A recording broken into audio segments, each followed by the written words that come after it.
সবচাইতে বেশি জিনিস কার কাছ থেকে পায়? নিজের বাবা মার কাছ থেকে। সম্পদ কোথায় থেকে পেয়েছো তোমরা? বাবা মায়ের কাছ থেকে। কেউ দিবে তোমাকে অল্প একটু জায়গা বাড়ি করে থাকার জন্য? তোমার এত ভালো ভালো বন্ধু, জিজ্ঞাসা করে দেখো তো তোমাকে অল্প একটু এক রুমের একটা জায়গা দিবে কিনা?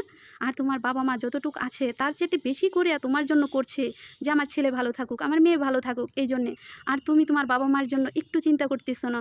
এটা আমাদের কি সমাজ হয়ে যাচ্ছে এখন, আমরা বাবা মায়ের জন্য চিন্তা করি না।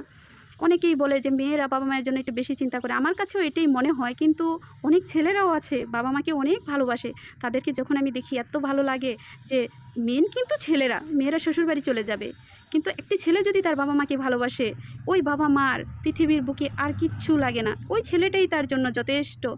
সে বাবা মায়ের ছোট ছোট শখ আহ্লাদগুলো পূরণ করবে, বাবা মাকে সবসময় বাড়িতে এসে জিজ্ঞাসা করবে, আম্মু তুমি খেয়েছো, বাবা তুমি খেয়েছো, তোমাদের কিছু লাগবে?